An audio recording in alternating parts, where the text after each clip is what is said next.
আমি আজকে আলোচনা করব বিজ্ঞানের সুফল ও বিজ্ঞানের কুফল, এই দুটো থেকে বিজ্ঞানের সুফল।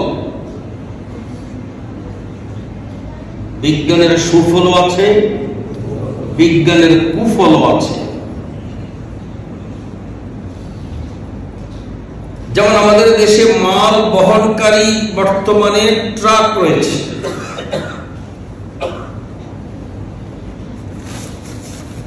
ট্রাকের আগে পৃথিবীতে মাল বহন করার জন্য ছিল উট। কি ছিল? 10 টনই একটা ট্রাকের শক্তি বেশি না একটা উটের শক্তি বেশি বলতে পারে? ট্রাক যিনি আবিষ্কার করলেন তিনি কিন্তু ট্রাক বানাই বলেন নাই ওরে বাবা কি বানালাম, কিন্তু উট যিনি বানালেন উনি বানায় বলতেছেন উনি সর্বনাশ, এটা আমি কি বানালাম।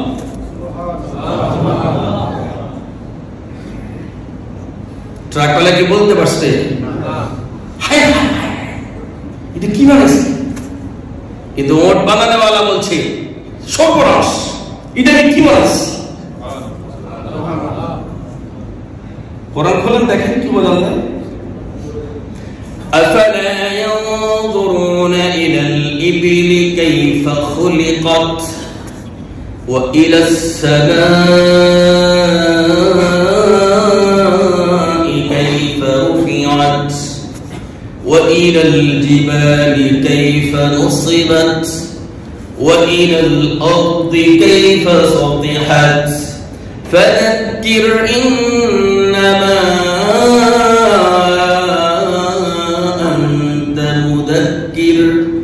لست عليهم بمسيطر إلا من تولى وكفر فيعذبه الله العذاب الأكبر إن إلينا إيابهم ثم إن علينا حسابهم। আল্লাহ এখানে কয়েকটা সৃষ্টির উপরে কয়েক সর্বনাশ কি বানালাম আকাশ, সর্বনাশ কি বানালাম ওট, সর্বনাশ কি বানালাম পাহাড়, সর্বনাশ কি বানালাম জমি।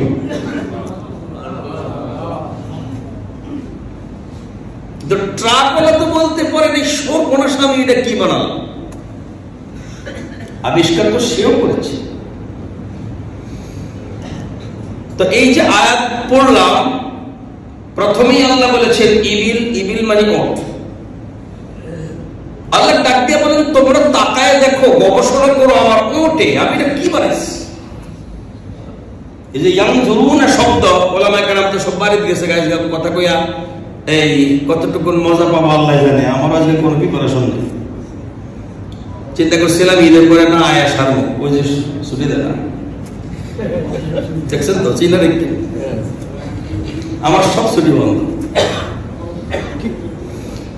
যাই হোক আল্লাহ যদি আমাকে আনে, আমাকে আসতেই হয়, কিছু তো করার না, আমার আসতেই হবে। তো এসছি, চিন্তা করলাম কি কই কি বলি, কোন আয়াত খুঁজে পাবো কিনা। এই ঢুকতে ঢুকতে আল্লাহ তাআলা কয়েই দিয়েছে। তো চিন্তা করলাম আজকে আলোচনা করি বিজ্ঞানের সুফল বিজ্ঞানের কুফল। দরকার আছে ধরে আল্লাহ উঠবানা চিৎকার করে বলেন ও পৃথিবীর গবেষক, তোমরা যারা গবেষণা করো, তোমরা যারা বিজ্ঞানী, আমি যে ওটটা বানালাম আমার এই ওটের উপর তোমরা গবেষণা চালাও। নজর ফিকির ইলমে মানতিক তর্কশাস্ত্রে এটাকে নজর শব্দ আর ফিকির শব্দটা বিজ্ঞানের অর্থে ব্যবহার হয়। এই নজর আর ফিকির তাদাব্বুর এই শব্দগুলো তর্কশাস্ত্রে পড়ছে না। তর্কশাস্ত্র কেউ মুখ লাগে না, মাথা লাগে, যাতে হার না বোঝা না যায়। পড়লে কবেন হ, না পড়লে কোনো কথা নেই। তর্কশাস্ত্রে তাফাক্কুর, তাদাব্বুর, ফিকির, নজর, যুক্তিবিদ্যা পড়ছে। আজকে ধরো অন্যের ঘর দেখা যাবে কত পড়ছে। এই তর্কশাস্ত্র আল্লাহ তাআলা ডাক দিয়ে বলেন, তোমরা যারা কি বিজ্ঞানী আছো, আমার এই মোটের উপর তোমরা গবেষণা চালাও। তো বিজ্ঞানী গবেষণা চালায় ট্রাক বানাইছে। যতদিন পর্যন্ত মানুষ ওটে মালামাল এদিক থেকে সেদিক নিছে, কখনো কোন মানুষ মরে গেছে ওটার তলে পড়ে কোন রেকর্ড নেই। কিন্তু ট্রাক আবিষ্কার করার পরে আজকের এই 1 মিনিটের মধ্যে খবর নেন সারা বিশ্বে কতজন মারা গেছে। তাহলে বিজ্ঞানের সুফল হলো না কুফল হলো? এবার আমরা সুফল আলোচনা করব। সুফল, আমি একবার এক মসজিদে বিজ্ঞানের কুফল পাওয়া মাত্র একজন একেবারে চেত্তা মেত্তা খাড়াই গেছে। এগুলো তো চেতন কে মে বল কদ্দু শিখছে বল ফাজলি জায়গা না আপনাদের এটা তো হবে সবাই আপনারা জানেন। অনেকে মানতে কষ্ট হয়, আপনারা আমার কথা বুঝতে ফেলেছে। কুফল নাই বিজ্ঞানের? আছে। আমল নামাকে কেন্দ্র করে আল্লাহ তাআলা আমল নামাটা কেমন হবে বিজ্ঞান গবেষণা করে বানিয়েছে মেমোরি কার্ড। মেমোরি কার্ডে এখন পোলা পাইলে সিনেমা নাটক কৌতুক ঢুকে রাত শেষ করে। তবে বিজ্ঞানের এটা কি সুফল না কুফল? কুফল নাই বিজ্ঞানের? আকাশে যে প্রাণীগুলো উড্ডীয়মান, উড়ন্ত পাখি হোক, পাখিরই তো উড়ে। কখনো কি কোন পাখির গায়ে আগুন লেগেছে কোন প্রমাণ আছে? কিন্তু বিজ্ঞানী আরে বিমান তার থেকে যে বানালো বিজ্ঞানী, আগুন কি লাগে নাই কখনো? বাংলাদেশে নাকি এমন বিমান আছে চলন্ত অবস্থায় নাকি দুয়ার খুলে যায়। আমি একবার যশোর থেকে আসতেছিলাম, আমার পাশে সিটে বসা এক লোক, ও আমার বলতেছে হুজুর দোয়া পড়ে দেবে। গেলাম কেন? পাশে পাই আমার একটু সাহস লাগতেছে, মরলেও আপনার পাশে থেকে গত কদিন আগে এই কোম্পানির বিমানের দুয়ার খুলে গেছে। এখন আমি যে করা এটা কেমনি করি?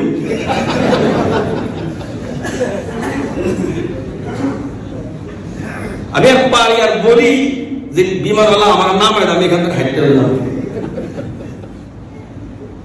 বিজ্ঞানের কুফল আছে না নাই? আছে।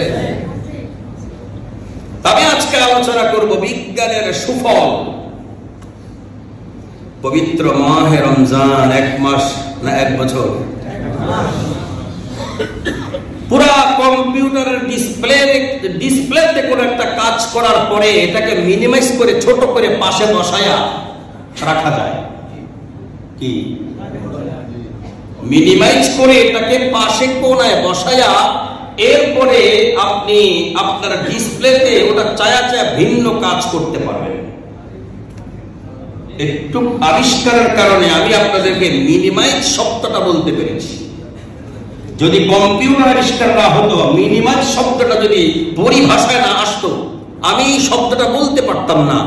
বলতে না পারলে মাহে রমজান এটা যে পুরো 1 বছরের একটা মিনিমাইজ লাইফ, এটা আমি বুঝতে কষ্ট হতো আমার। তার মানে আপনি 1 বছর চলবেন কেমনে? আল্লাহ তাআলা একটা মাসকে মিনিমাইজ করে আপনার এক কোণায় রেখে দিতে বলেছেন। একটু কথা এক পকেটে রাখেন, এটা আমার একটু পরে কাজে লাগবে। তাই কিন্তু পকেটটা আমার সিধা না হয়, পকেটে তো নেই, সাইড পকেট নেই তো রাখেন, সাইড পকেটে রাখেন। এ তো আর চাইলে পকেটে রাখবেন, তারপরে খুলে ফেলাবেন। আজকে আর ওয়াজ কম করুন, আজকে নাকি বিয়ে আছে। শাওয়াল মাসে বিবাহ করা সুন্নত, জানেন তারা কি? আচ্ছা এখন বলুন তো দেখি, ফরজ বিবাহ তো ফরজ হয়, সুন্নত কোনটা? কথা কোন না আমগো বউরা কেটা মানবো? সব ওয়াজ শুনলেই ওয়াজটা কয়টা রায়। একদিন বউরে জিজ্ঞেস করলাম, আমার ওয়াজ শুনুনি আসলে, ওয়াজ তো আমরা বেশি শুনি। তা আমি গেলাম শাওয়াল মাসটা শুনি। না না না এরকম শাওয়াল মাসে আমি বিয়ার ওয়াজ করি না, হতে পারে। আজকে বিয়ের অবস্থা করলাম না, কারণ বিয়ের খবরটা পাইছি ওয়াজ করার সিদ্ধান্ত নেওয়ার পরে। দুইটা আপনি কি করেন? এই বিবাহ ফরজ না সুন্নাত? বিয়েকা দেখবেন নামাজের পরে খুরমা খাবেন আর দুলা দেখাবো। তো আসুন আমরা বিজ্ঞানের সুফল আলোচনা করতে গিয়ে প্রথম একটা শব্দ পেলাম মিনিমাইজ। আর আমাদের 1 বছরের জীবনটা কেমন হবে, আল্লাহ তাআলা পবিত্র মাহে রমজানটাকে মিনিমাইজ করে দিয়েছেন, তোমরা এমনি চলবা। সুবহানাল্লাহ। তাকে দেখেন কোন খাবার আছে 12 মাস নয়, সারা জীবন হারাম আছে না? আছে। কোন খাবার আছে পরিবর্তন হওয়ার আগে হারাম, পরিবর্তন হওয়ার পরে আর হারাম নয়। আবার কোন খাবার আছে শুধু রমজান মাসে হারাম, দিনের বেলায় হারাম, রাতের বেলায় হালাল। আসেনি? আছে। যেই খাবারগুলো 12 মাস হারাম, যেই খাবারগুলো 12 মাস হারাম, যেই খাবারগুলো সারা জীবন হারাম, তার নাম সুদ। আঙ্গুল দেখায় তুমি ঠিক করে লোক পাবো না। যেই খাবারগুলো সারা জীবন হারাম, জীবনেও হালাল হবে না, তার নাম ঘুষ। কিন্তু যেই খাবারগুলো সাময়িক হারাম, স্থানান্তর ট্রান্সফারের মাধ্যমে হালাল হয়ে যায়, যেমন আমার আপনার পেটের পায়খানা, এটা কিন্তু মুরগি খাওয়ার আগে হারাম, খাইয়া নিলে আর হারাম না। এবার মুরগি পায়খানা খাইতে খাইতে সবল হয়, সুস্থ হয়, মোটা তাজা হয়। খাইছে কি? খাইছে তো পায়খানা খায়া শক্তি হয়েছে, রক্ত হয়েছে, গোশত হয়েছে। আল্লাহ তাআলা যদি জিজ্ঞেস করে আল্লাহ পাক যে মুরগি পায়খানা খায়া বড় হয়েছে, ওটা খাওয়া হারাম না হালাল? আল্লাহ কইব কি? হালাল। ট্রান্সফার হওয়ার আগে হারাম, ট্রান্সফার হয়ে গেলে হালাল। আবার তাকে দেখেন কোন খাবার দিনে হারাম, রাতে হালাল। যেমন রমজান মাসে সব খাবার দিনে হারাম, সূর্য ডুবে গেলে হয়ে যায় হালাল। দেখেন এই 3টা জিনিস চিন্তা করলে আল্লাহকে চেনা বড় কঠিন না। এবার এইটাও এক পকেটে রাখেন।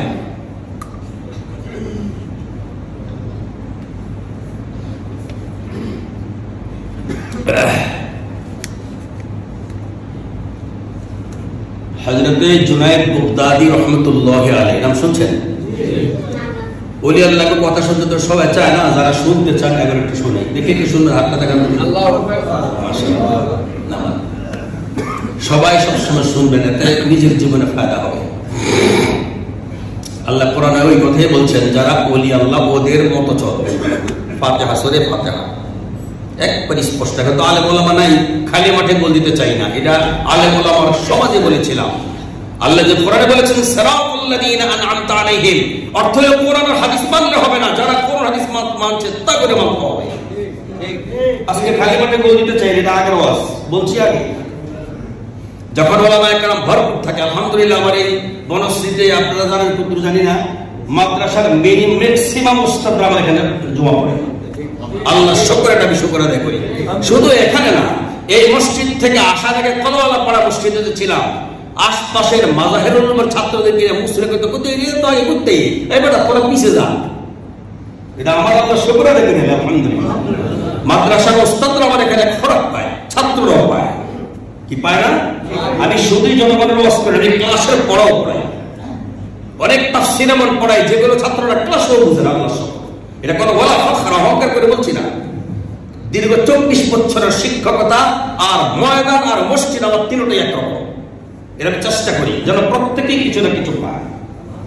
এবার আমরা আলোচনা করব সিরাতাল্লাযীনা আন'আমতা আলাইহিম। পথিকের পথে চলো, পথের পথে চলিও না। কোরআনের পথ নয়, হাদিসের পথ নয়, বরং কোরআন ওয়ালার পথ, হাদিস ওয়ালার পথ।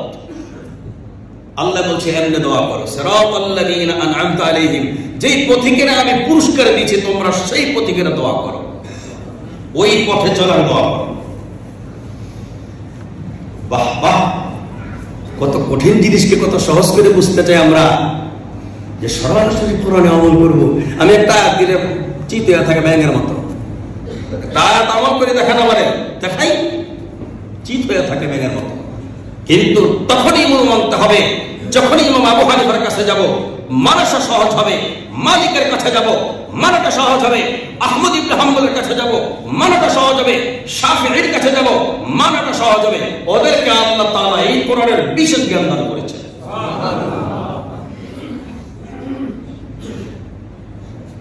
হযরত জুনায়েদ বাগদাদী কি নাম?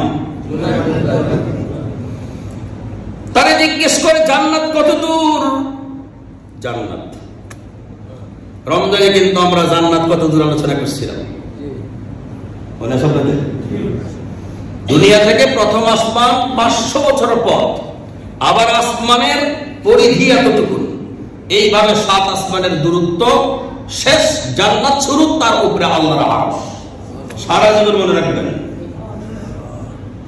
দুনিয়া থেকে প্রথম আসমানের দূরত্ব কত? 500 বছরের পথ।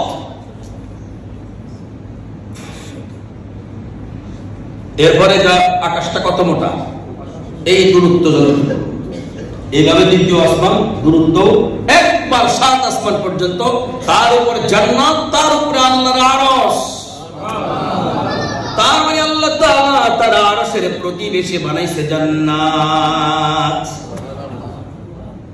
হযরত জুনায়েদ বাগদাদীরে প্রশ্ন করছে, হুজুর জান্নাত কত দূর? জুনায়েদ বাগদাদী কয় 2 কদম। কয় কদম? 2 কদম। আচ্ছা, কত 2 কদমে কে যেতে পারবো? এত সোজা?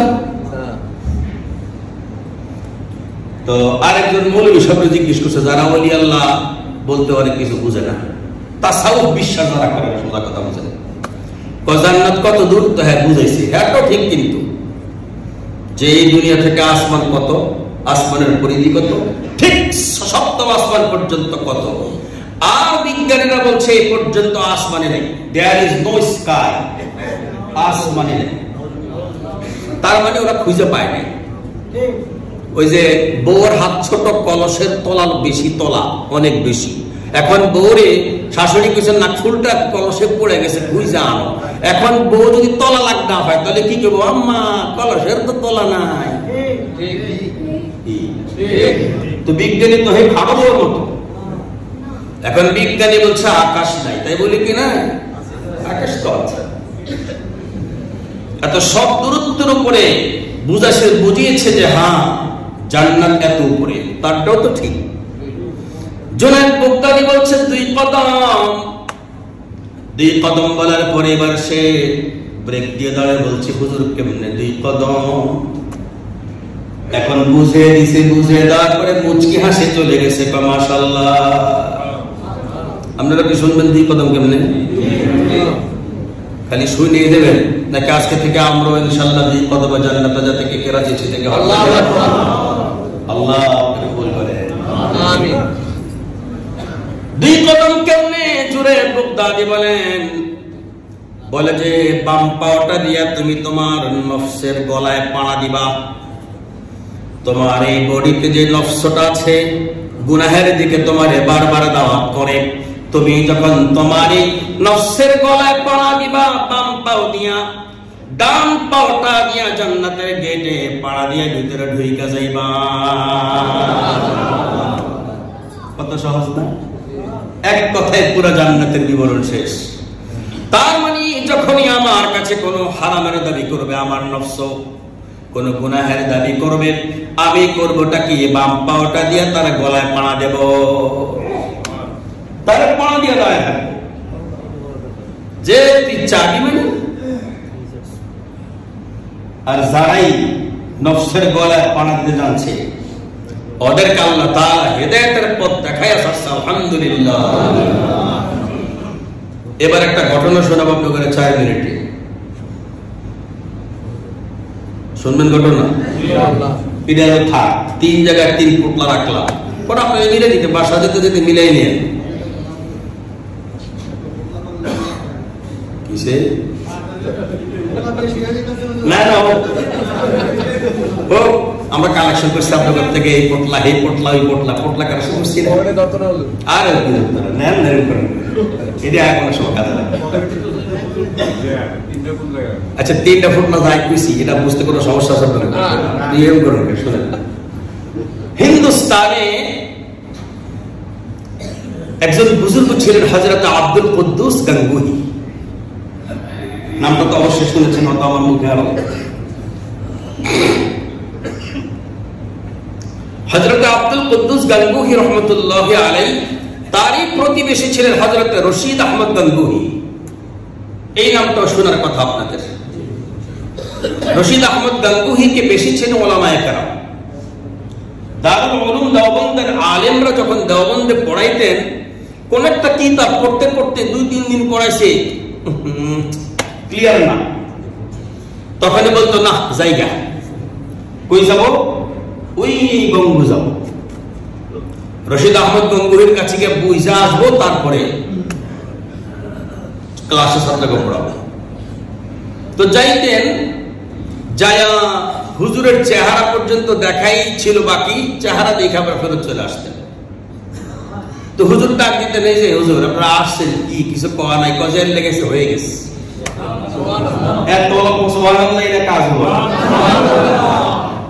এবার তার লেখা একটা কিতাব আপনাদেরকে বলবো, ইন্তিহাউল মিনান। উলামায়ে কেরাম কি মানে ঘাটি মাঠে কি বলবি, ইন্তিহাউল মিনান লিখছেন আল্লামা রশিদ আহমদ গাঙ্গুহি। তার এই কিতাব অধ্যয়ন করলে বোঝা যায় কোন সাগর সে পাচ্ছে। সুবহানাল্লাহ। হযরত গাঙ্গুহি রহমতুল্লাহি আলাইহি একদিন সিজদায় পড়ে আছেন। কিসে পড়ে আছেন? সিজদা। এই অবস্থাতে ওনা এই ঘটনা পেতাম না, আব্দুল কুদ্দুস গাঙ্গুহি দেখো, এটা আমি আসলে ভুলে গেছি। হযরত আব্দুল কুদ্দুস গাঙ্গুহি রহমতুল্লাহি আলাইহির যুগে একটা হিন্দু লোক ছিল, কবিরাজ। হিন্দু কবিরাজ ঋষি করে নাকি? তো এই কবিরাজে তার একটা দক্ষতা ছিল, কাহারও যদি কঠিন জ্বর হতো 102 এর উপরে, তখন তিনি শরীরে হাত না দিয়া রোগীর দিকে দুটো চোখের মেইলা তাকায় থাকতেন।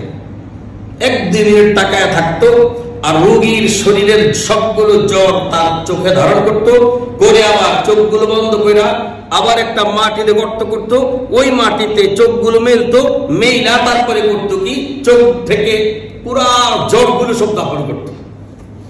হিন্দু বাটা কিন্তু। এখন এই সংবাদ যখন আব্দুল কুদ্দুস গাঙ্গুহির কাছে আসে, তিনি বলেন যে সর্বনাশ, এই তো আমাদের মুসলমানদের মাঝে খুব সমস্যা করে ফেলবে, কারণ আমরা তো এটা পারি না। মুসলমানরা যখন, যারা পড়াশোনা জানে না, আলেম ওলামা না, ওরা যখন দেখবে হিন্দু এত যোগ্য আর আমরা মুসলমানরা পারি না, তখন কেউ সত্য ধর্ম তো হিড়ে না। কথা কি বুঝতেছে? সবাই নিষেধ করার পরে হঠাৎ করে একদিন হুজুরের জ্বর এসে গেছে, ও করোনা ভাইরাসের মতো। হুজুরের জ্বর হওয়ার পরে প্রায় 2 সপ্তাহ পর্যন্ত হুজুর জ্ঞান হারি, কাউকে চেনে না, এত পরিমাণে জ্বর। এখন মুরিদরা যারা আছে, হুজুরেরা ভক্তবৃন্দ যারা আছে, তারা চিন্তা করলো যে ঋষিটারে তো সবসময় ডাকতাম আমগো কাজে, এখন আজকে হুজুর তো যে অবস্থায় আছে, হুজুরকে চিকিৎসাটা করে, হুজুর তো দেখবো না। তোরে আনছে, আনার পরে চিকিৎসা করানোর মাঝামাঝি হুজুরের চোখ মেলছে, চোখ মেলে বলতেছে তুমি এনো, এটা কম বুড়ি টুড়ি যেটি আছে সব, কারণ না করছে সারা বছর তোরা ডাকিস না। এখন হুজুর মনে মনে চিন্তা করলেন, আরে আমি আজকে এতদিন অজ্ঞান, কোন নামাজ কালামও পড়িনি, কত নামাজ আমার কাজ হয়ে গেছে, ওর মাধ্যমে এত বড় একটা কাজ হলো, দেখি না তার একটা উপকার করতে পারি কিনা। এবার ঋষিকে ডাকছে, ডাইকা বসানোর পরে কয়, বাবা তুমি এত সুন্দর যোগ্য, এই যে রোগের এই তদবিরটা করো, এটা তুমি কোন জিনিসের মাধ্যমে শিখছো, আমার একটু বলতে পারবা? হুজুর আমি আসলে অন্য কোনো কিছু না, আমার যাহা মন চাইতো তাহা করতাম না, যাহা মন চাইতো না তাহা করি, যাহা মন চায় তাহা করি না, যাহা মন চায় না তাহা করি। ভালো করে বুঝছেন? মনে যেটা চায় সেটা করি না, মনে যেটা চায় না সেটা করি। এই 2 যোগ্যতার উপরে আমারই যোগ্যতা। আজকে কবা দিতাম, আজকাল মিলা ভাল্লাই করতেছে। আরেকদিন কইছি এটা আরেক ঘটনা, এটা আরেকটা শোনাবো। আমি বলছি একদিন যে আমি আপনাকে যে ঘটনা শোনাবো, কোন একটা কারণে শোনাবো। ঘটনার জন্য ওয়াজ না, ওয়াজের জন্য ঘটনা। এখানে কি মিলাবো? একটু আগে বলছিলাম জুনায়েদ বাগদাদী বলেছিলেন, তুমি তোমার বাম পাও দিয়া নফসের গলায় পানা দিবা, পানা দিয়ে জান্নাতে যাইবা। এই জায়গাটা দিয়ে মেলাবো, এটা খেয়াল রাখে কোন জায়গায় কোনটা মিলে।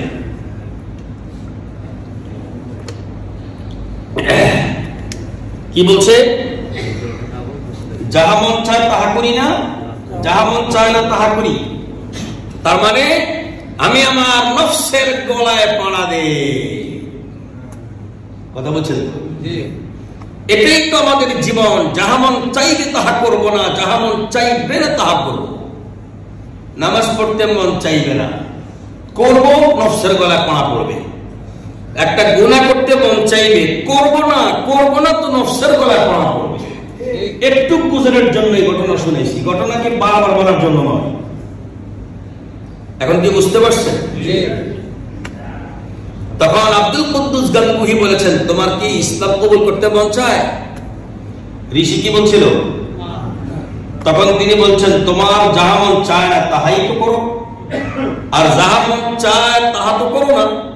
তাহলে তোমাকেই তুমি এখন বলো তুমি কি করবা। ঠিক তো? পরমস্ম হয়ে গেছে না?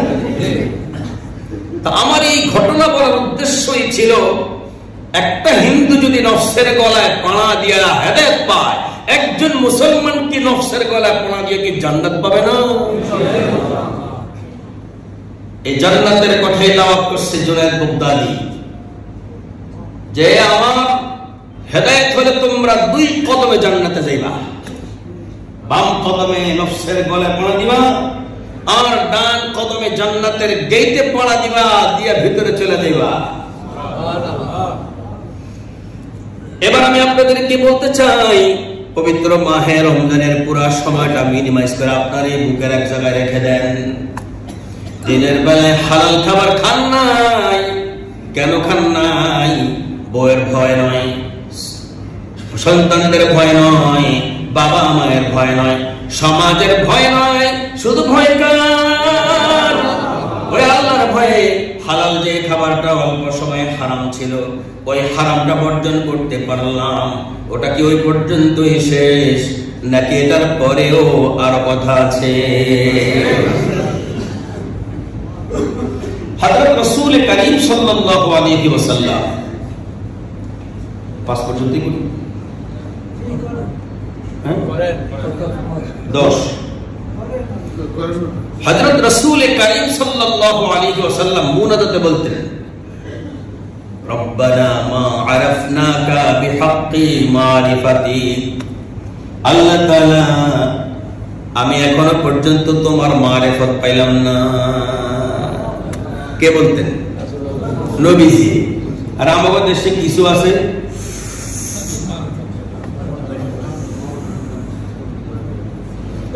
কেউ এটা মারিফত কি? এটা কালকে ঈদের দিন গেল, ঈদের নামাজ পড়া ওই যে আমলিয়ার পরে ঢাকা গান আছে, আমার 3 কাটা জায়গা আছে। তবে চিন্তা করতেছি জায়গাটা একটু দেখে দিতে গিয়ে দেখি একজনের হাত টানে রাখছে। আমি বললাম ঈদের নামাজ পড়ছো? কইছি। তা আমি বললাম কি সেমাই নিয়ে হাতের মুঠে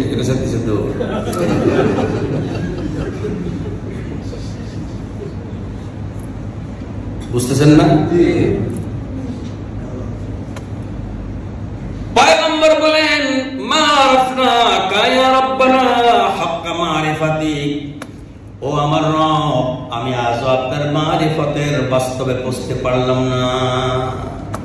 আপনার মারিফতের যে পাওনা, আপনার মারিফতের যে অধিকার, আপনার মারিফতের যে হক, আমি আজও পর্যন্ত এই প্রান্ত পর্যন্ত পৌঁছতে পারলাম না।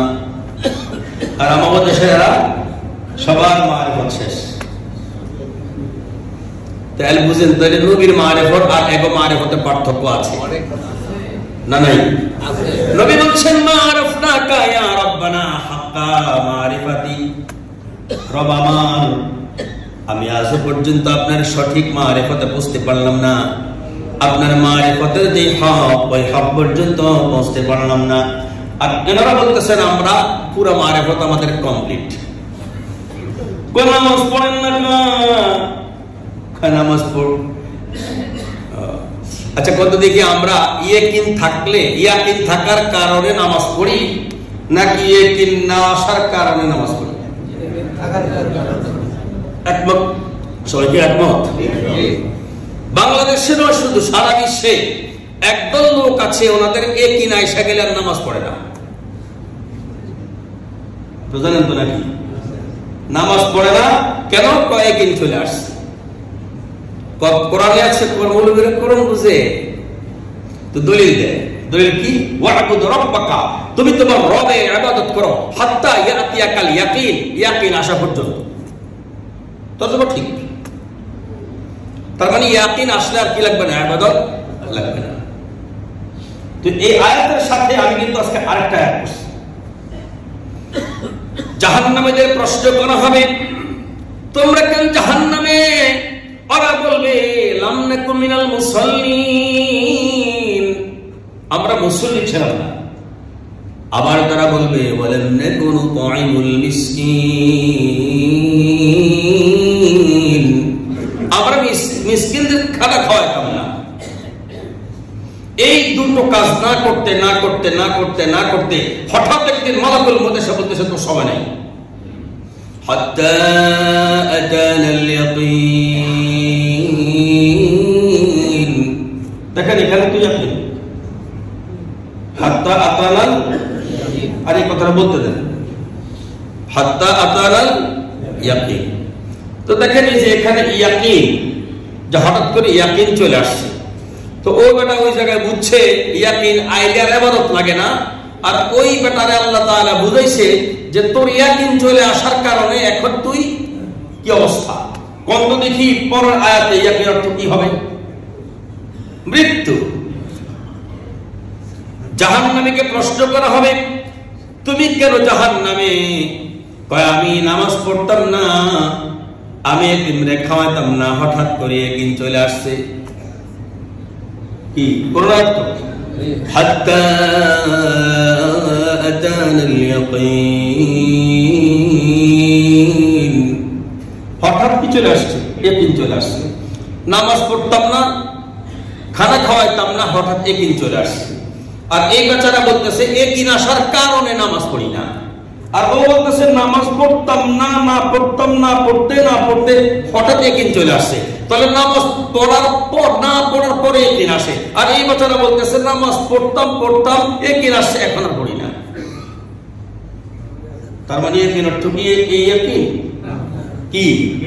মৃত্যু।